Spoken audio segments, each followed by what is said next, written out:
Good evening.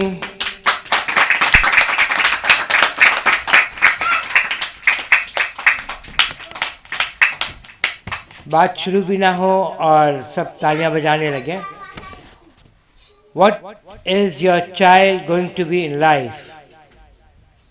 The answer from all the parents say 90% doctors, engineers, lawyers, judges, etc., etc. All top degree holders.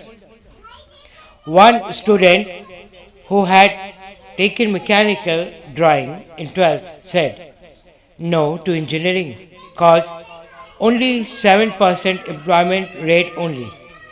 All English degrees? Well, I wonder if the English never voyaged to India or there were no English colonies, I wouldn't have been speaking English. और आप इतनी वाहवाही मेरी शायद नहीं करते. हम India में इंग्लिश बोलने वालों की बात ही कुछ और है. हम अंग्रेज़ी बोले या ना बोले, कपड़े हमारे अंग्रेज़ी ज़रूर होते हैं. बात अंग्रेज़ी डिग्री की नहीं हो रही है, बात आपके इंग्लिश स्टाइल लाइफस्टाइल की नहीं हो रही है, बात आपके बच्चों की फ्यूचर की हो रही है. आपका बच्चा डॉक्टर बनेगा, इंजीनियर, लॉयर, टीचर. 90% माँ बाप का बच्चों का एक ही जवाब. कोई ये भी तो कहे मैं बड़ा होकर चाट वाला बनूंगा, मैं बड़ा होकर पकौड़ी वाला. बच्चा फुल शरारती, naughty, doesn't want to study, और बाप कहता है कि डॉक्टर बनेगा. बड़ा अजब सा लगता है ना. और सारी इंग्लिश डिग्री की वैल्यू क्या अंग्रेजी शुरू होने से पहले क्या भारत में डॉक्टर, तबीब, वैद, हकीम ये नहीं थे? क्या ताजमहल बनाने वाला डिग्री इंग्लैंड से लाया था? आर्किटेक्ट, सिविल इंजीनियर शाहजहां के ज़माने में क्या उसके आर्किटेक्चर में कुछ कमी रह गई थी? Well yes, well not. लेकिन हाँ, आज हमारे बच्चों को ये डिग्री हासिल करने के लिए हम सब इतना प्रेशर डालते हैं कि इसको ये पढ़ना है, वो पढ़ना है, वो पढ़ना है. शायद भारत ही पूरे संसार में ऐसा देश है जिसके अंदर बच्चा 2 साल 3 साल की उम्र में 2 भाषाओं से शुरू करता है. पहली भाषा उसकी मातृभाषा, माँ चाहे हिंदी बोले, पंजाबी बोले, Marathi, Gujarati, any of the Indian language. लेकिन उसके साथ ही स्कूल जाते ही उसकी शुरुआत हो जाती है इंग्लिश. वह अंग्रेज़ी पढ़ना बहुत ज़रूरी है. अरे अंग्रेज़ी नहीं पढ़ेगा तो क्या करेगा जीवन में? तो क्या इससे पहले हमारे पूर्वज कुछ नहीं कर पाए? मैंने ताजमहल का एक मिसाल दिया.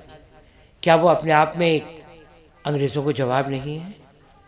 वो डिग्री लिए बिना कैसे करके ताजमहल बना लिया उन्होंने. लेकिन हमारे बच्चों को सिर्फ 2 भाषा का प्रेशर नहीं डाला जाता है, 3 भाषाएं. और कई बार तो छोटा बच्चा चौथी भाषा भी जानता है अगर इंटर स्टेट मैरिज है, जैसे मराठी और गुजराती, और उसके बाद हिंदी स्कूल में, और इंग्लिश बहुत ज़रूरी है. तो 4 भाषा, क्योंकि माँ जो है मराठी बोलती है, बाप गुजराती, और स्कूल वाले इंग्लिश सिखाते हैं, और हिंदी तो राष्ट्रभाषा है ही. इन सब बातों से हटकर अगर हम सोचें कि बच्चा हमारा साइंटिस्ट बनेगा, डॉक्टर बनेगा, या कुछ भी, या नहीं तो एक साधारण व्यक्ति बनेगा जिसको मालूमात, जानकारी सारी होगी, और वो जानकारी अधूरी नहीं होगी.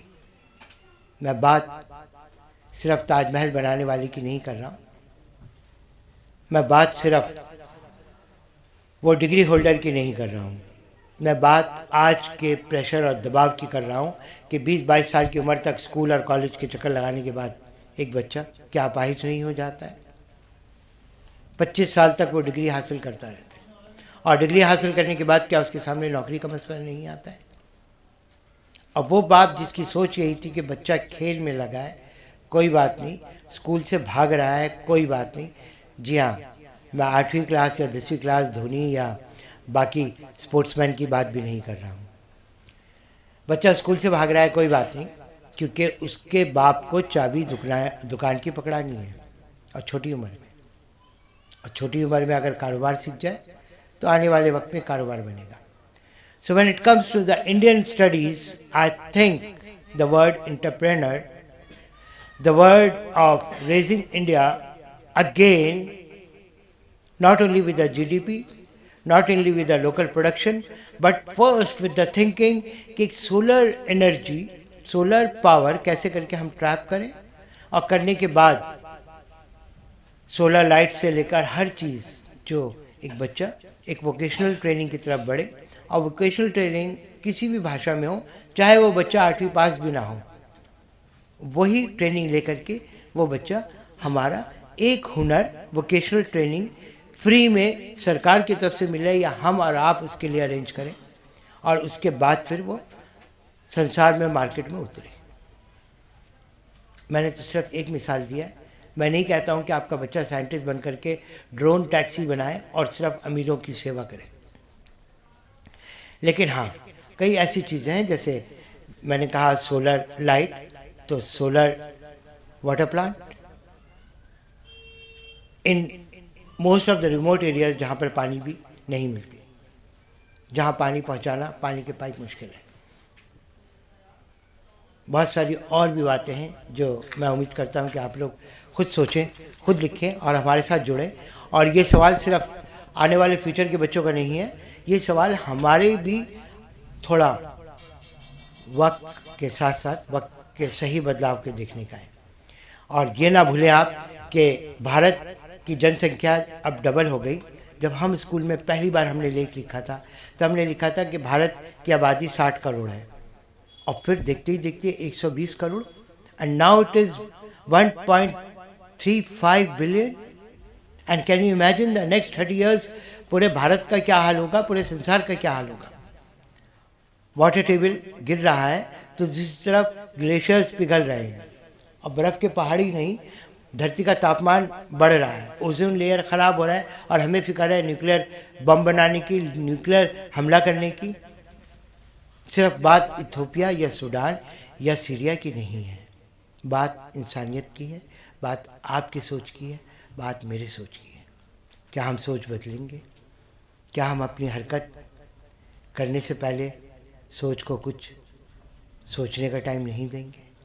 This is Ali Salahuddin, always with you.